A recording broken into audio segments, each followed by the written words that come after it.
देश में जो स्पेशल ट्रिब्यूनल NCLT, NGT,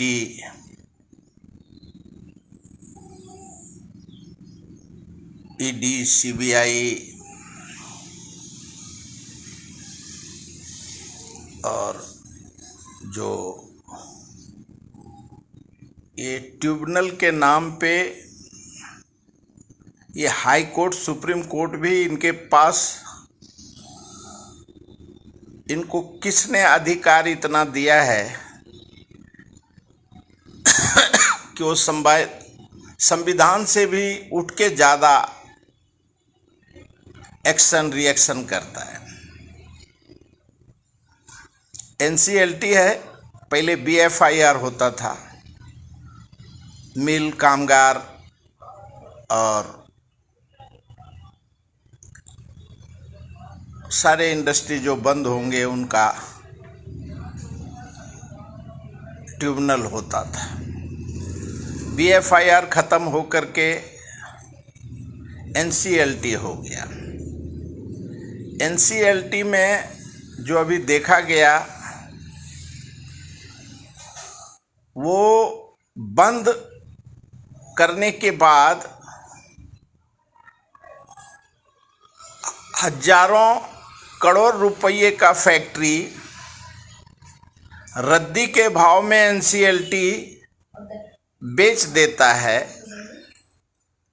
एक एजेंट जो वकील लोग उसमें हैं वो आदान प्रदान करते हैं, और जो जिसने मालक ने जब इंडस्ट्री लगाया तब से आज तक एक फैक्ट्री से 50 फैक्ट्री कर लिया। उसके बाद वो जब NCLT में जाता है तो उस ज़मीन का अरबों में कीमत होता है, और वो ज़मीन जो बेचता है, क्योंकि उसमें जो लिक्विडेटर होता है वो कामगार को, अगर उसका 1 crore reinstatement with full back wages का तो सवाल ही नहीं होता है। अगर कामगार का 25 लाख निकलता है 40 साल 50 साल काम करने के बाद, तो उसको और पगार देने का है तो उसको हाथ में 9 लाख, 1 करोड़ जब होगा तो 9 लाख रुपया मिलेगा। पता नहीं उनका कौन सा वो गुना हिसाब जोड़ घटाव रहता है। इसके लिए ये NCLT जो है और या लेबर कोड और पहले महाराष्ट्र के अंदर स्पेशल कानून था, 2007 में बना, 2009 में बना, 2016 में बना, कि जब तक कोई कंपनी बंद होता है, जब तक कामगार को पगार नहीं मिलता, उसका हिसाब मिलता है, तब तक वो कंपनी को नो ऑब्जेक्शन लेबर डिपार्टमेंट नहीं देगा।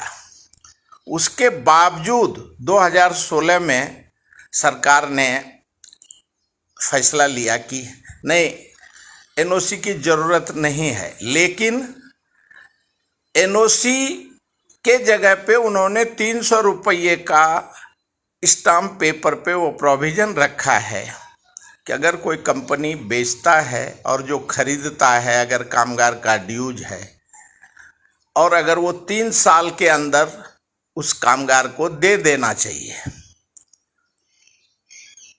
लेकिन 2016 से आज 10 साल हो गया, इंटरनली ट्रांसफ़र कर लेता है।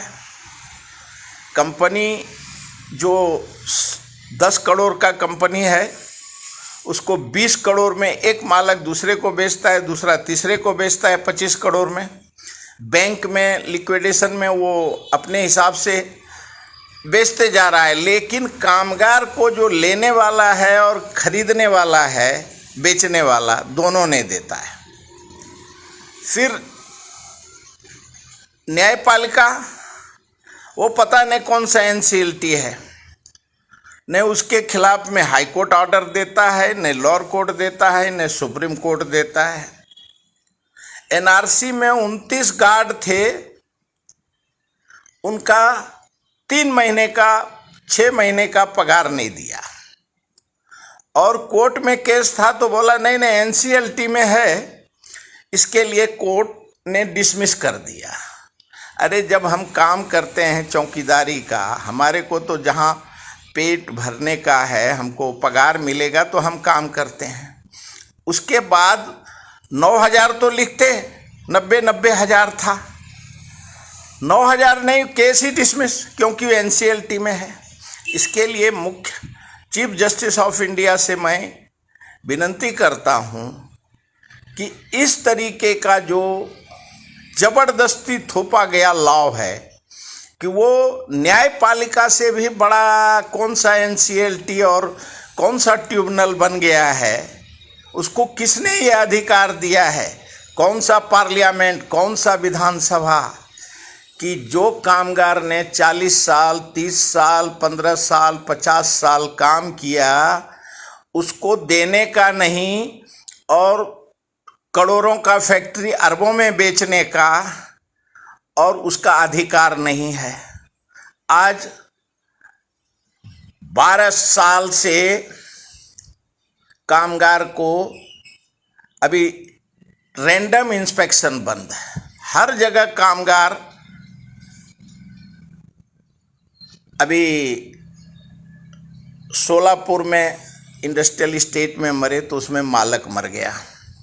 डोंबिवली में ब्लास्ट हुआ था 5-7 साल पहले, तो उसमें रोड पे चलने वाला भी लोग मर गया। उसके बाद हर दिन डेथ होता है, लेकिन किंतु परंतु करके उसको, वो कौन सा न्यायपालिका है, जब डेथ हुआ है प्रधानमंत्री जी ने फिक्स किया है कि जो मर जाता है उसको हिसाब से तुरंत उसको पैसा कंपनसेशन दे दो।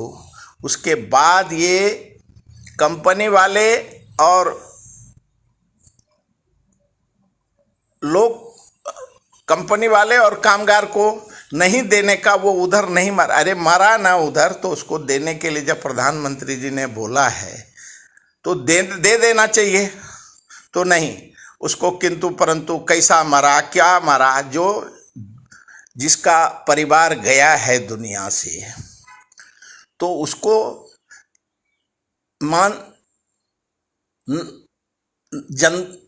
लोगों का दर्द देख करके भी लोगों को न्याय करना चाहिए, कंपनी वाले को, सरकार को, लेकिन वो न्याय नहीं करने के लिए सिंपैथेटिकली कंसीडर करना चाहिए। उसके परिवार को एफआईआर क्यों नहीं किया? वो उधर नहीं मरा, वो सुसाइड करके मरा। अरे तुम्हारे जगह पे मरा तो हमारा लोक पाल जो है, हमारा न्यायपालिका है, जब मरा तो हमको न्याय मिलना चाहिए। और जब हमने काम किया है तो आज सरकार ने बोला कि रैंडम इंस्पेक्शन बंद कर दो। अभी कंपनी में लोग काम करते हैं, न मास्टर कार्ड देता है, न ईएसआईसी देता है, न पीएफ देता है, नहीं किसी प्रकार का सुविधा देता है। 12 घंटा 24 घंटा काम कराने के बाद सेठ साहूकार, क्योंकि उनका राजनीति के नेता से कनेक्शन है, और इसके वजह से, और काफ़ी इंडस्ट्री नेता लोगों का ही है, कश्मीर से कन्याकुमारी तक जो भी नेता लोगों का है, तो उनका वजूद ज़्यादा है, उनको कौन न्याय देगा? वकील लोग बोलते हैं, बड़ा बड़ा वकील खड़ा हो रहा है, इसके लिए वो केस में वो कामगार को नहीं मिला। अरे निसर्ग के से भी आप बड़े नहीं हो, भगवान ने एक्ट ऑफ गॉड के वजह से मरा है, एक्ट ऑफ वार अभी हो गया है, तो भगवान के वजह से जब मरा है तो भगवान तो पैसा देने आएगा नहीं। तो भगवान के जगह पे आप मालक लोगों को, न्यायपालिका, कोर्ट, NCLT, उनको मदद के हिसाब से उनको, उनके जो अफेक्टेड परिवार है उसको मिलना चाहिए। यही हाल कोरोना में हुआ। पहले 50 लाख देंगे, 50 लाख नहीं दिया, आज तक 50,000 किसी परिवार को नहीं दिया। तो उसी तरीके से कंपनसेशन का ये समीक्षा करने की ज़रूरत है। और अभी हमारे chief justice of India BR Gavai साहब, वो गरीब तबके से आते हैं। मोदी जी जैसा गरीब तबके का प्रधानमंत्री आज हिंदुस्तान के पास है, और उस गरीब तबके का शोषण होना ये दुर्भाग्यपूर्ण है।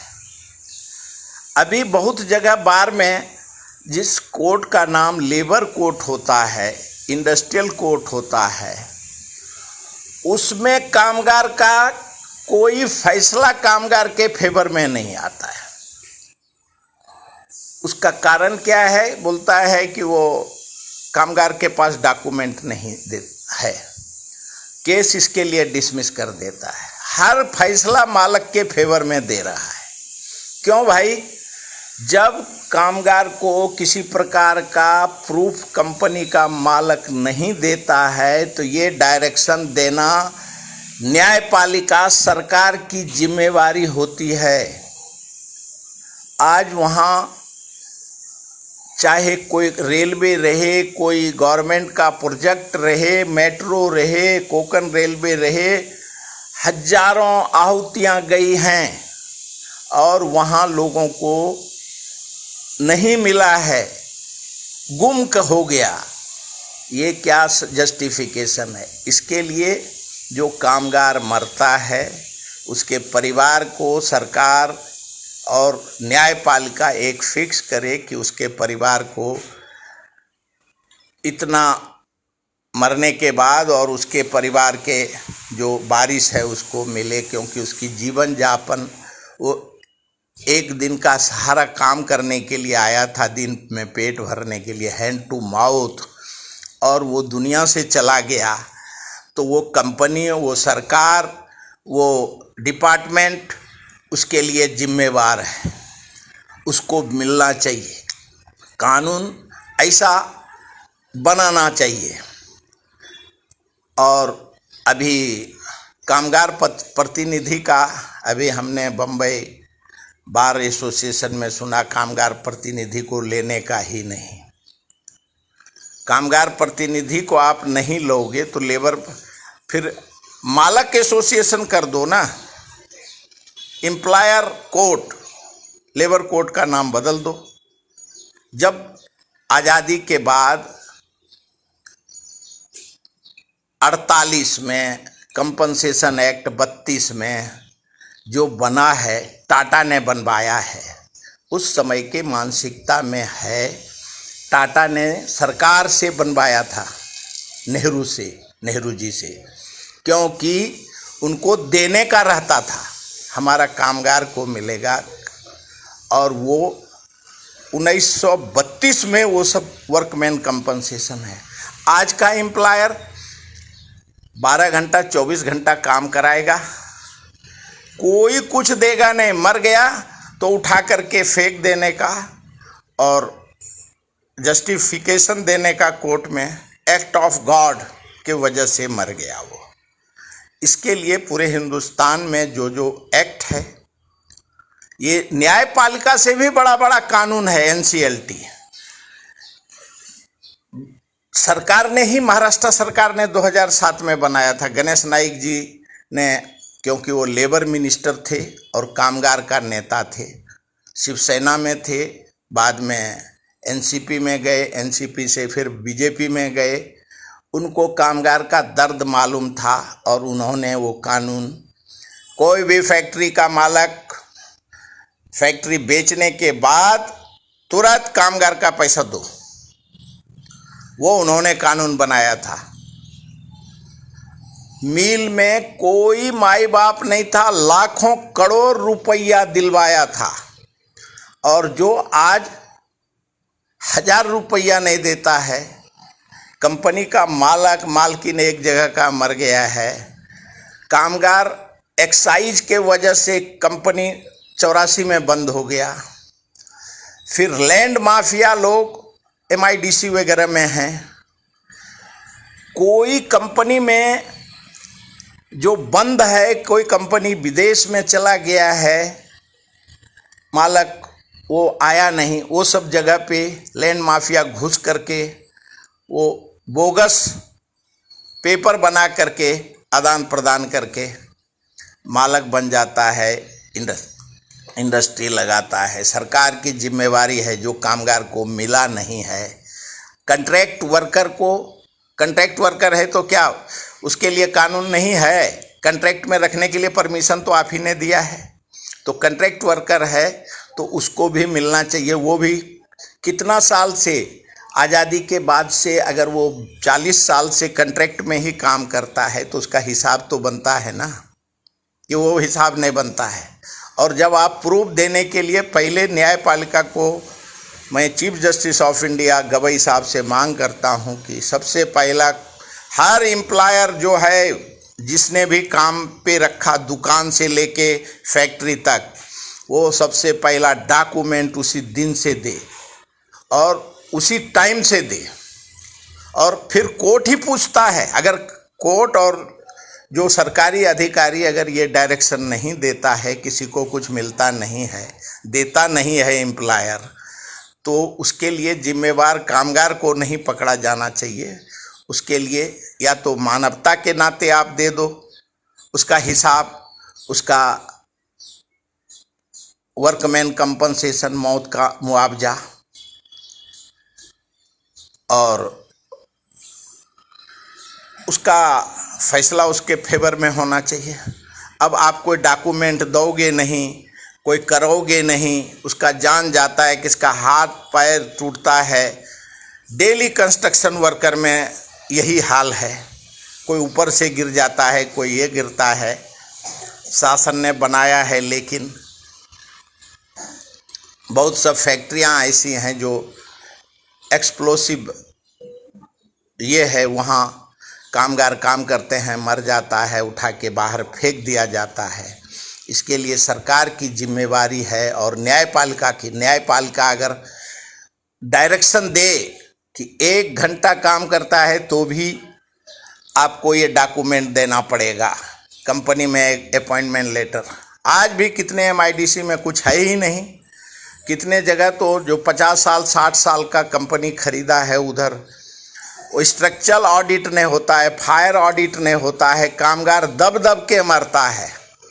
और जब फैक्ट्री इंस्पेक्टर को बोलते हैं कि आप वहाँ जाओ, तो नहीं हमको अधिकार नहीं है, हम परमिशन नहीं दिया है सरकार ने, हम नहीं जा सकते हैं इंस्पेक्शन करने के लिए, लेबर में नहीं जा सकते हैं, यहाँ नहीं जा सकते हैं। तो कौन माई बाप करेगा? जब आप नहीं जा सकते हो, कोर्ट बोलता है डॉक्यूमेंट के लिए आप डिसमिस कर देते हो, तो डॉक्यूमेंट देने के लिए, इसके लिए। और ये तो भला हो, जब से मोदी जी आए हैं, नोटबंदी हुआ, अब उनका एक नारा है आपदा में अवसर, तो कामगार के लिए आपदा में अवसर है ये। अगर वो चेक से पेमेंट नहीं देता और नोटबंदी से, तो आज वो भी पुरावा 2016 के बाद कामगार को नहीं मिलता मेट्रोपॉलिटन सिटी में। इसके लिए पूरे देश में जो आज कामगार बोलता है मैं कामगार हूँ, वैसे कामगार रहा नहीं है, सबको हाईटेक कर दिया है, हाईटेक मेल होता है। इसके लिए पूरे देश में जो 16 से नोटबंदी हुआ, ये सही है, चिरंतन सत्य है कि वहाँ जो लोग काम करते थे उनके पास कोई डॉक्यूमेंट नहीं होता था। नोटबंदी में लोगों का बहुत नुकसान भी हुआ है, कहीं जान गया है। लेकिन कामगार का फ़ायदा ये हुआ कि सरकार ने बोला कि चेक से पेमेंट देना पड़ेगा। वो चेक के चक्कर में अब 10 साल 8 साल का पुरावा मिलता है। अब 8-10 साल का पुरावा जो बैंक का मिलता है, उसके बाद भी एम्प्लॉयर बोलता है नहीं नहीं नहीं नहीं, वो तो एक दिन आया था उसी महीने का चेक है। इस तरीके का जो दुर्घटना हो रहा है, मैं चीफ जस्टिस ऑफ इंडिया से बोलता हूं कि एनसीएलटी जो इस तरीके का ट्रिब्यूनल है, लेबर कोर्ट है, इंडस्ट्रियल कोर्ट है, हाई कोर्ट है, कामगार को न्याय देने के लिए सबसे पहला डायरेक्शन दे दीजिए कि जब प्रूफ देना चाहिए, तुमने प्रूफ दिया है क्या? प्रूफ ही नहीं देते हो तो कहाँ से कामगार प्रूफ करेगा? और अभी पहले मालक प्रूफ करना चाहिए था, अब वर्कर को बोलता है तुम प्रूफ करो। कामगार के पास डॉक्यूमेंट नहीं देने का और बोलने का प्रूफ करो तुम, वो कहाँ से करेगा? इसके लिए चीफ जस्टिस ऑफ इंडिया साहब से मैं मांग करता हूँ, गवई साहब से, कि ये इसके ऊपर स्पेशल अटेंशन लेके, क्योंकि जो भी मजदूर वर्ग है, जो कामगार है, आजकल रिलीविंग लेटर एक सिस्टम हो गया है नया हाईटेक, 100 पेज का अपॉइंटमेंट लेटर और टर्मिनेशन भी ऑनलाइन कर देता है, लेकिन जो वो काम करता है उसको कोई पगार नहीं देता है और वो तुमने एग्रीमेंट पे सही किया है, इसके लिए तुमको कुछ नहीं मिलेगा। उल्टा रिलीविंग लेटर ने उसका ओरिजिनल सर्टिफिकेट भी रख लेता है। इस तरीके का जो हिंदुस्तान जैसे देश में, लोकतांत्रिक देश में, मौलिक अधिकार के देश में इस तरीके का जो दादागिरी हो रहा है, उसको बंद होना चाहिए। और कामगार काम करता है, विकास, सर्वांगीण विकास में वो भागीदारी होता है, उसका सबसे बड़ा योगदान है। प्रधानमंत्री जी ने जब लोकसभा का हाउस बना तो कामगार को बिठा के उन्होंने सत्कार किया। तो मैं यही, हमारे को गर्व होता है कि हमारे देश का प्रधानमंत्री भी गरीब तबके से आते हैं और हमारा आज का चीफ जस्टिस ऑफ इंडिया भी गरीब तबके से आते हैं। और जाति में दो ही अमीर और गरीब है। और बेशक लोग बोलने के लिए बहुत कुछ इंटरप्रिटेशन करते हैं, लेकिन गरीब को न्याय मिले, अमीर को डायरेक्शन दीजिए कि काहे के लिए 20 साल 40 साल से लोग मर रहे हैं कोर्ट में, कोई फैसला नहीं। वकील 40 किलो का वकील 140 किलो हो जाता है वजन, लेकिन कामगार को न्याय नहीं दिला पाता है। ये विचार करने, आत्ममंथन की ज़रूरत है। और न्यायपालिका जब लेबर कोर्ट उसका नाम पड़ा है तो सबसे पहले आप डॉक्यूमेंट देने के लिए डायरेक्शन दीजिए और डॉक्यूमेंट के साथ उसने जितना दिन काम किया है, पहले लोगों को जो जो उनका फैसिलिटी है वो फैसिलिटी मिले उनका। वो कुछ आप मत दो, लेकिन पगार टाइम पे दे दो। 6 महीना, 9 महीना, 8 महीना। अभी एक पूरे इंडिया में बैंक को, वो बड़ा कंट्रैक्टर है, वो काम करा लेता है और वो ट्राई पार्टी कंट्रैक्टर, सब कंट्रैक्टर पूरे देश में रखा हुआ है, वो पगार नहीं देता है। जीएसटी वाला जीएसटी के लिए दौड़ता है और किंतु परंतु करके जब मिनिमम वेजेज ही उसको सब कंट्रैक्टर को नहीं मिलता है, मेन कंट्रैक्टर लेके बैठ जाता है, तो वो कहाँ से देगा? तो ये सब जो रक्षा सुरक्षा है, ये सब बहुत बड़े लेवल पे 160 करोड़ ऐसा बोला जाता है, 160 करोड़ दिया ही नहीं है। और कामगार मेरे पास जनवरी महीने से दिसंबर से 2024 से आया है, लेकिन अभी तक उसका कोई कंप्लेंट नहीं ले रहा है। प्रधानमंत्री जी के ऑफिस में भी हमने भेजने के बाद अभी तक पगार नहीं दिया है लोगों को। प्रधानमंत्री जी ने एमएसएमई का लेबर दिल्ली से बोला एमएसएमई 3 महीने के पगार देगा 45 दिन में, अभी तक वो पगार नहीं मिला है। लोग जो काम करते हैं, पहले प्रिंसिपल एम्प्लॉयर, उसके बाद बड़ा कॉन्ट्रैक्टर, उसको बड़ा कॉन्ट्रैक्टर सारे देश में छोटे कॉन्ट्रैक्टर को अवार्ड करता है। ये सब तो प्रोविज़न ही नहीं था, न इंडस्ट्रियल डिस्प्यूट एक्ट में है, न एमआरटीयू में है, जो न जीआईडीसी गुजरात एक्ट में है। कोई देश में एक्ट में नहीं है थर्ड पार्टी कॉन्ट्रैक्टर को काम कराने का और पैसा नहीं देने का। इसके लिए सारे जो एनसीएलटी जैसे ये सब जितने बड़े बड़े बैंकिंग में सारे कामगार कॉन्ट्रैक्ट पे होते हैं, लेकिन उनको पगार नहीं, मिनिमम वेजेज मिलता है। सरकार ने जो कॉन्ट्रैक्ट अवार्ड किया है वो ही पगार टाइम पे नहीं देता है। कम से कम वो पगार तो टाइम पे दे।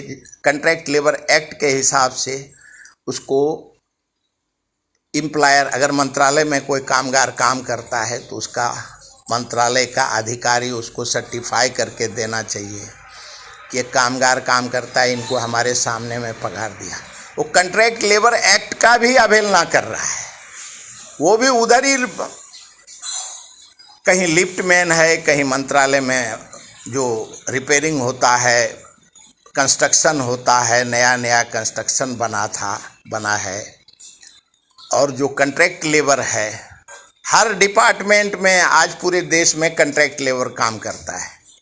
ठीक है, ट्रांसपेरेंसी के लिए आप काम कराओ कॉन्ट्रैक्टर से, लेकिन मिनिमम वेजेस तो दो। 12 घंटे का कम से कम ड्यूटी आवर्स तो चेंज करो सरकार के हिसाब से। सुप्रीम कोर्ट भी बोलता है जब से देश आज़ादी के बाद से सुप्रीम कोर्ट जब से बना है कि डिस्क्रिमिनेशन नहीं होना चाहिए, कॉन्ट्रैक्ट लेबर और परमानेंट लेबर में डिस्क्रिमिनेशन नहीं होना चाहिए। उसके बावजूद भी मंत्रालय का, सरकारी डिपार्टमेंट का अधिकारी का पगार 1 लाख और कॉन्ट्रैक्टर का पगार 10,000। तो ये जस्टिफाई आत्ममंथन की ज़रूरत है सरकार का। पूरे देश में वही हाल है। और लोग मेट्रोपॉलिटन सिटी में जाते हैं गोर गरीब, और उसके बाद आप क्यों नहीं गांव में बना देते हो।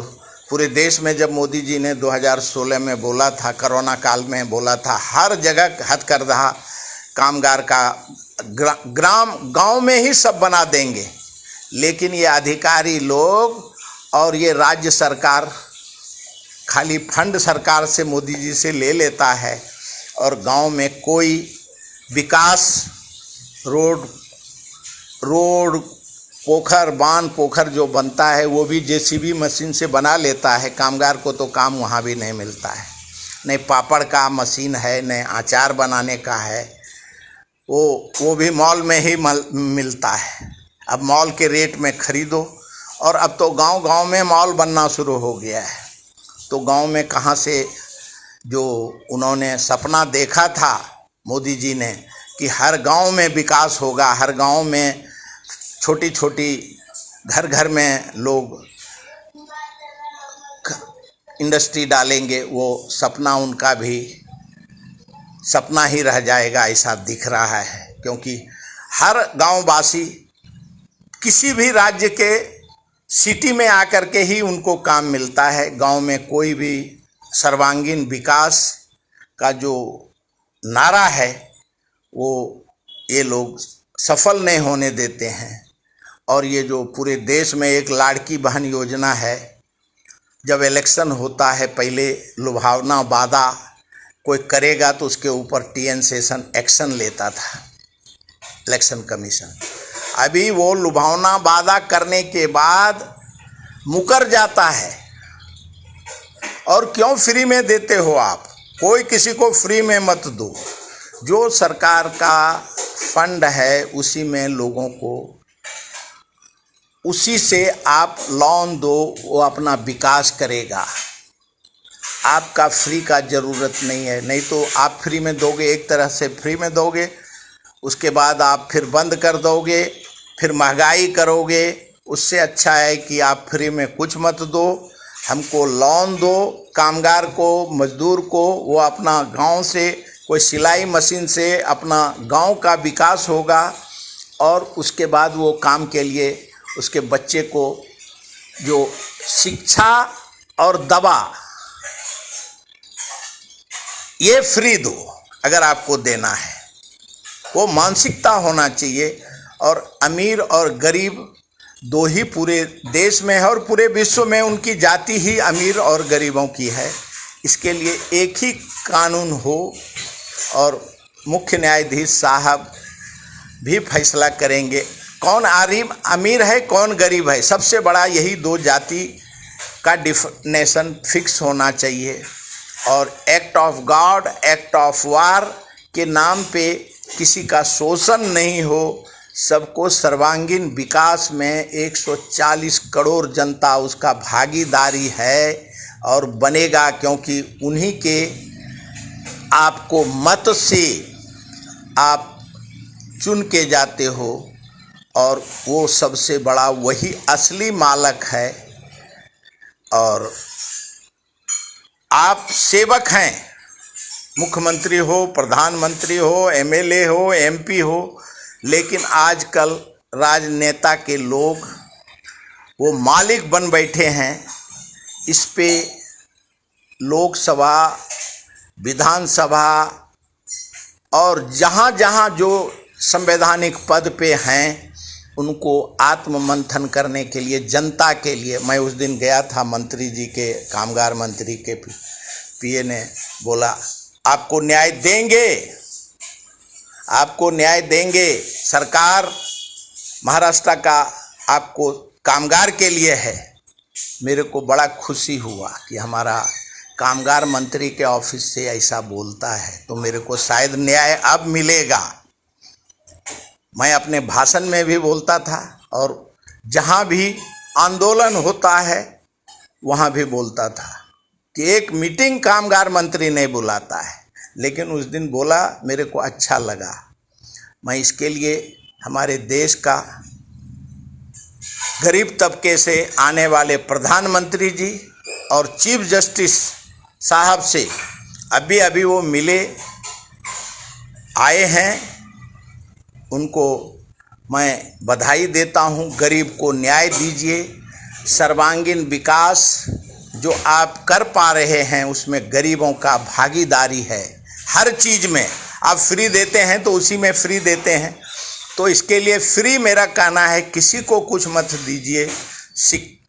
शिक्षा और स्वास्थ्य, पानी, अग्नि चाहिए तो फ्री में दे दीजिए, लेकिन बाकी आप फ्री में मत दीजिए। और खाली इलेक्शन में जीतने के लिए फ्री देने का, बाद में टैक्स में वही हजारों करोड़ रुपया वसूल देने का, उससे कुछ फ़ायदा नहीं है। उसके जो सिस्टम है, हमारे संवैधानिक संस्था का सिस्टम है, उसी में रह के हमको न्याय मिले। हर 140 करोड़ जनता अपने सरकार से यही अपेक्षा करता है।